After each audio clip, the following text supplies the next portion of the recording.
Okay, so today we're going deep on something I think we all could use a little more of, Let me guess. resilience. Yeah, makes sense. It's kind of a hot topic these days, right? Definitely. And, instead be just like skimming the surface, we're really going to unpack this idea. I like it. Deep dive, See, right. totally. And our guide for this deep dive is Eric Greitens' book, Resilience, Hard-Won Wisdom for Living a Better Life. Oh, I've heard good things about that one. Yeah, it's really interesting. And what's kind of unique is it's written as a series of letters. Oh, wow. Like personal letters. Yeah, it feels very personal. Like, imagine getting advice from a mentor. And that's what we're going to be looking at today. Sounds fascinating. What's the main takeaway? What's Greitens' big idea about resilience? Well, he doesn't see resilience as some, like fixed trait. Oh, interesting. Yeah, he sees it as a skill. Okay, so something we can learn and develop. Exactly. And that's what makes it so powerful because it means everyone, no matter where they are in life, can work on becoming more resilient. I like that. That's empowering. Right. So let's jump into Greitens' definition of resilience. How does he actually define it? Well, he says, and I'm quoting here, resilience is the virtue that enables people to move through hardship and become better. It's not just about, like gritting your teeth and pushing Right. It's through. deeper than that. Definitely. He talks about this blend of mental toughness, emotional intelligence, and adaptability. Okay, so it's like you need to be strong, but also understand your emotions and be Yeah, flexible enough to change when things change. exactly. It's this dynamic combination. And one thing that really stood out to me was Greitens' emphasis on taking responsibility. Interesting. In what way? Well, he's not talking about blame or anything like that, Right. but he's saying, owning your choices, even the tough ones, even the ones that maybe didn't work out the way you hoped. It's like that's the starting point. Right, recognizing that you have control over your actions. Exactly. Uh-huh. He uses this great analogy. It's like you're the captain of your own ship. I like that. Even when you're caught in a storm, you're still the one steering. It makes me think of that concept, internal locus of control. Oh, yeah, tell me more about that. It's this idea, the belief that you have agency in your own life. Okay, that you can influence what happens to you. Yeah, exactly. That you're not just a passive passenger, you're actively shaping your journey. And that's like so important for resilience because it gives you that sense of power even when things are tough. It's like even when the waves are crashing, you still have your hand on the wheel. Exactly. And you can navigate through the storm. Now, that doesn't mean it'll be easy or that you won't get knocked around a bit. Right, but you're not just drifting aimlessly. Exactly. Now, it wouldn't be a deep dive on resilience if we didn't talk about adversity, right? Right. That's kind of the whole point. And Greitens, he doesn't shy away from it. He actually sees it as a classroom. Interesting. Like, what can we learn from adversity? Yeah, he has this really compelling story about a Navy SEAL who, totally bombs a training exercise. Oh, wow. That's got to be tough. Yeah, I mean, these guys are elite, right? But instead of letting it, crush him, What does he do? he like dissects it. Hmm. He analyzes his mistakes, figures out what went wrong. And learns from it. Yeah, he turns it into this opportunity for growth. And the crazy thing is, he ends up getting more out of that failure than if he'd aced it the first time. Wow. That's powerful. Right. It made me think about, how often we try to avoid failure. Yeah, we're kind of conditioned to see it as a bad thing. But Greitens is saying, hey, it's inevitable. And it can actually be our greatest teacher. Yeah, if we're open to learning from it. Exactly. And that's a key part of resilience, right? Being able to bounce back from those setbacks even stronger than before. It makes me think of, post-traumatic growth. Have you ever heard of that? Yeah, I have. Tell me more about it. It's this fascinating idea that, after going through something really difficult, a trauma or a major challenge, some people actually end up, like, thriving. They don't Oh, just yeah. survive, they grow. Right. They discover new strengths, develop a deeper sense of purpose, even, like, their relationships become more meaningful. So it's like the hardship, in a weird way, becomes this catalyst for positive change. Exactly. And it really speaks to the power of the human spirit, right? Our ability to adapt and find meaning, even in the darkest of times. I think it'd be cool to bring this back to our listeners for a sec. Yeah, for sure. Think about a time in your own life when you faced a major obstacle. I mean, it could be anything, big or small. Yeah, a job loss, a relationship ending, even just like a personal setback. What did you learn about yourself during that time? Maybe something you wouldn't have discovered otherwise. Did you find hidden strengths you didn't know you had? Did you realize you're more resilient than you thought? Sometimes those tough spots can really reveal who we are. They force us to dig deep and find those inner resources we didn't even know we had.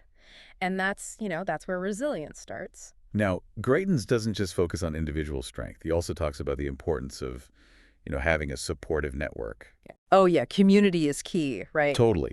He emphasizes that we don't have to go it alone. Having people around us who get us, who support us, it makes a huge difference. It's not just about having someone to vent to, although that's important too, Right. but it's about having people who can offer different perspectives. Yeah, like challenge you to grow and help you see things in a new way. Exactly. They can be like, your personal board of advisors. Mm. And then celebrating your wins together. Oh, yeah, that's important. No matter how small, those shared victories can really boost your resilience. It's like having a cheer squad for your life. Exactly. And that sense of belonging, of knowing you're not alone, that's so crucial for staying strong when things get tough. So we've talked about the mindset, the importance of community. What about, practical tools? Oh, Greitens has got you covered there, too. Good, because I love practical advice. Yeah, well, he's big on self-discipline. Okay, like making your bed every morning. Yeah, something like that. But it's more about, aligning your actions with your values. Living with intention. Exactly. He seems to be saying that even those small, consistent habits can make a big difference. Yeah, like they build your mental strength over time. Right. It's like, think about, like working out. Okay, I get You it. don't just go to the gym once and expect to be ripped. Sadly, no. It's about showing up day after day, putting in the work, even when you don't feel like it. It's the consistency that builds the results. Exactly. And that same principle applies to building resilience. I love that analogy. It's so true. Small, consistent actions add up over time. And in the book, Greitens actually has this really interesting example. Oh, I love a good example. Lay it on me. It's about a former prisoner of war. Wow. And Okay. this guy, he made his bed perfectly every day, even in captivity. Interesting. Why do you think he did that? Well, Greitens suggests that it was this, small act of order in the midst of chaos. Okay, I can see that. A way to maintain a sense of control, of dignity, even when he had very little freedom. Yeah, like a tiny act of defiance. Maybe, but also a way to remind himself that he was still a human being worthy of respect. I think that's so powerful. And it really underscores that idea that even when we feel powerless, there are still things we can do Little things we can control. to hold on to our sense of self. So I want to throw this back to our listeners. What's one thing, even something super small, that you can commit to doing every day? Yeah, that reflects your values and adds to your well-being. Maybe it's making your bed, like that prisoner of war, or maybe it's taking 5 minutes to meditate or calling a friend. What's that one small step you can take towards a more resilient you? And remember, consistency is key. Okay, now let's talk about, the mental game. Because resilience is also about, how you think. Absolutely. Mindset is everything, right? And Greitens, he shares this awesome technique for dealing with negative thoughts. Ooh, tell me more. This is my kind of stuff. It's called reframing. And it's basically about, consciously shifting the way you think about a situation. Okay, like instead of seeing a challenge as a threat, you see it as an opportunity. Exactly. So, for example, instead of thinking, oh my God, I can't handle this, you change it to something like, this is tough, but I'll find a way through it. It's like changing the script in your head. Yeah, you're basically rewriting the narrative. Hmm. And that simple shift can make a huge difference. Because our thoughts really do shape our reality, right? They do. Yeah. And when you reframe negative thoughts into more positive, or at least more empowering ones, Yeah, what happens? well, you start to feel more capable. You start to see solutions instead of just problems. You move from a victim mindset to a problem solver mindset. Exactly. I love that. And it's so applicable to everyday life. Oh, totally. Think about, if you're leading a team at work and things get crazy stressful, deadlines looming, everyone's freaking out. Oh, I've been there. Right. Instead of spiraling into anxiety and thinking we're doomed, Yeah, that's not helpful. you can reframe it as, okay, this is a chance to hone my leadership skills. I'm going to delegate it actively. We're going to come together as a team, and we're going to rock this project. And we're going to rock this project. So, as we're wrapping up our deep dive here, Any final thoughts? well, I really enjoyed reading this book, Resilience. And one thing that really stuck with me was the format. Like those letters, it felt so personal, so relatable. Yeah, it's like he's speaking directly to you, offering guidance and encouragement. Exactly. And I think that's what makes it so powerful.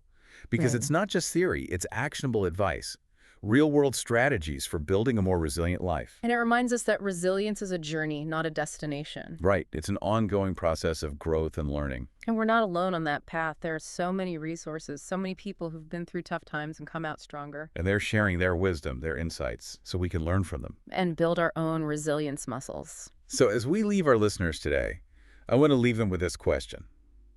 Imagine you're writing a letter to your future self. I like this. And this letter is all about overcoming a challenge that you're facing right now. A current struggle. Yeah. What advice would you give yourself? What tools would you use to navigate this challenge? What steps would you take to come out stronger on the other side? Take some time to really think about that. Because you have the power within you to build resilience, to face your challenges head on, and to create a life that is truly fulfilling. And remember, building resilience is a marathon, not a sprint. You don't have to have it all figured out today. It's about taking it one step at a time, learning from your experiences. And celebrating your progress along the way. You got this. You've been listening to The Deep Dive. Until next time, stay curious. And stay resilient. Bye for now. See ya.